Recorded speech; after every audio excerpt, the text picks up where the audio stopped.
याद कर रही है। जो बोलती है कि दीदी आज तेरा बर्थडे है लेकिन तूने सब कुछ मिहिर के पसंद का बनाया है। तो नैना बोलती है कि वो मेरा पसंद है ना, इसलिए मैंने उसके पसंद का बनाया है। जिसके बाद जब बेल बजता है तो नैना बहुत ही खुश होती है, उसको लगता है कि मिहिर आ गया है। लेकिन जब वो दरवाजे पे जाती है तो तुलसी को देखती है और देखते ही वो बहुत घबरा जाती है कि ये यहाँ पे क्या कर रही है। तुलसी आती है, उसको हैप्पी बर्थडे बोलती है और बोलती है कि मिहिर ने तुम्हारे लिए कुछ गिफ्ट लाया था जो कि गलती से हमारे घर पे पहुंच गया, तो सोचा कि क्यों ना तुमको चल के दे आऊं और साथ साथ हैप्पी बर्थडे भी बोल के आऊं।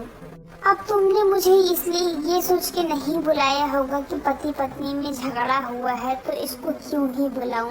अब दोस्तों एक बार फिर से बेल बजता है, नैना जाती है, दरवाजा खोलती है। इस बार दरवाजे पे मिहिर खड़ा होता है और जब मिहिर अंदर आता है तो तुलसी को देख के चौंक जाता है। वो बोलता है कि तुम यहाँ क्या कर रही हो। तुलसी बताती है कि आज करवा चौथ का फास्ट था, तुम घर पे नहीं आए, नैना का गिफ्ट आया था तो मैंने सोचा कि क्यों ना मैं इसका गिफ्ट दे के आऊँ।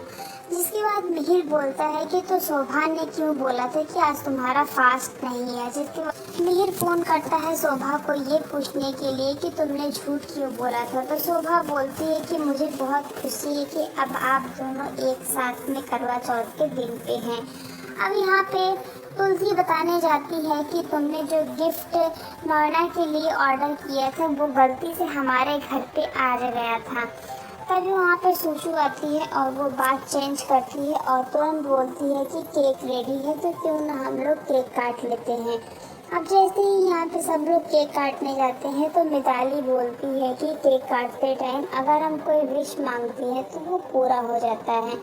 जिसके बाद मिहिर बोलता है कि हाँ हाँ मांग लो, क्यों नहीं। अब यहाँ पे जब केक कटिंग हो जाता है तो नैना मिहिर को केक खिलाने लगती है, लेकिन मिहिर केक नहीं खाता है। वो बोलता है कि मेरा भी आज फास्ट है। ये सुनते ही तुलसी काफ़ी खुश हो जाती है। वो बोलती है कि क्या तुमने भी फास्ट रखा है, मुझे लगा इस बार इतना लड़ाई झगड़ा हुआ है तो तुम फास्ट नहीं रखोगे। जिस पर मिहिर बोलता है कि तुमसे लड़ाई हुआ है, परंपराओं से नहीं हुआ है। मिहिर नैना से बोलता है कि मुझे 2 मिनट दो, पहले मैं तुलसी का व्रत खुलवा लेता हूँ। नैना पहले बोलती तो है कि हाँ हाँ क्यों नहीं, लेकिन जैसे ही मिहिर और तुलसी को नैना एक पास में देखती है वो बहुत ही ज़्यादा परेशान और घबरा जाती है और वो वहाँ से तुरंत ही चली जाती है ये बोल के कि मैं खाना लगवाती हूँ, क्योंकि वो दोनों एक दूसरे को साथ में नहीं देख सकती थी। इधर मिहिर और तुलसी एक दूसरे के साथ में बहुत खुशी खुशी करवा चौथ अपना सेलिब्रेट करते हैं। इधर हम देखते हैं कि जब नैना जाती है अंदर तो वो काफ़ी गुस्सा होती है और सूचू से बोलती है कि इस तुलसी ने मेरा सब कुछ खराब कर दिया, ये यहाँ पे आई इससे तो मेरा बर्थडे खराब हो गया।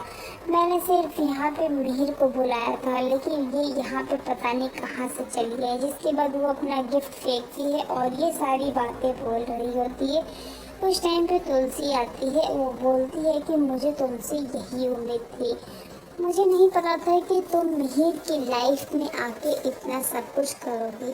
पहले तो नैना घबरा जाती है कि तुलसी ने हमारी बात सुन ली, लेकिन तुरंत ही तुलसी बोल पड़ती है कि तुम्हारी जैसे दोस्त होना अच्छी बात है, क्योंकि आज हम लोग करवा चौथ के दिन एक साथ में अगर पानी पी सके तो वो तुम्हारी वजह से, और हम दोनों साथ में खाना भी खाएंगे तो वो भी तुम्हारी वजह से। जो तुलसी को फूल लिया था वो गिर जाता है। अब तुलसी तुरंत ही फूल उठाती है और बोलती है कि ये तुम्हारे पास कहाँ से आया। मिहिर बोलता है एक लड़की बेच रही थी, मैंने खरीद लिया। तुलसी बोलती है क्यों खरीद लिया, एक पे एक फ्री था क्या? मैंने देखा दोस्ती का तो उसको दिया, लेकिन ये लाल वाला किसके लिए है? जिसके बाद मिहिर बोल पड़ता है कि हाँ तुम्हारे लिए है बाबा, तुम्हारे लिए है, अब तो खुश हो ना। तुलसी बोलती है कि हाँ बहुत खुश हूँ, ये प्यार का रंग है इसलिए लाए हो ना। तो मिहिर बोलता है कि ये मत भूलो कि लाल गुस्से का भी रंग है, और ये बताता है कि अभी भी मैं तुमसे गुस्सा हूँ इसीलिए लाया हूँ।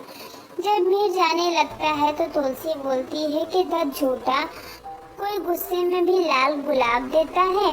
अब दोस्तों यहाँ पर मिहिर और तुलसी के बीच का झगड़ा धीरे धीरे खत्म होने वाला है, लेकिन नैना अपनी चाल पे चाल चलती जा रही है, क्योंकि इधर दूसरी ओर हम लोग देखते हैं कि मिताली आती है और वो वृंदा का कंप्लेन बताती है। वो बोलती है कि वो लड़की जो वृंदा है वो अंगद पे डोरे डाल रही है, इसलिए हमें कुछ न कुछ करके उसे जल्द से जल्द ऑफिस से निकालना पड़ेगा। लेकिन नैना बोलती है कि आज शाम को हम लोग रिश्ते का बात करने उनके घर जा रहे हैं ना, तो जैसे चल रहा है वैसे चलने दो। और तभी नैना ये सोचने लगती है कि वृंदा ही क्यों चाल चल रही है, चाल तो वो भी चल रही है। और वो मिहिर और तुलसी की सारी बातें सोचने लगती है। इधर दूसरी ओर लोग देखते हैं कि वृंदा की शादी सुभाष से हो रही है, लेकिन यहाँ पर उसके भाई को जब सुभाष की सारी सच्चाई पता चल चुका है, इसलिए वो शादी करने से मना करेगा। वो बोलेगा कि मैं सच्चाई जानते हुए अपनी बहन की शादी उससे नहीं करा सकता। लेकिन यहाँ पे जो उसकी भाभी रहती है वो बोलती है कि सुभाष इतना अच्छा लड़का है, तुम उसके लिए कैसे मना कर सकती है। अगर तू शादी से मना करे तो समझ ले कि तू अपनी आई का मरा हुआ मुंह देखने वाली है। यहाँ तो उसकी भाभी बहुत ज़्यादा गुस्से में रहती है। अब वृंदा भी इस सोच में पड़ जाती है कि उसे तो शादी करना ही पड़ेगा, क्योंकि वो बात तो उसकी आई की है और वो अपनी आई से बहुत ही ज़्यादा प्यार करती है। लेकिन यहाँ पे उसका जो भाई रहता है वो खड़ा खड़ा यही सोच रहा होता है कि वो वृंदा और सुभाष की ज़िंदगी का क्या करे। दोस्तों आने वाले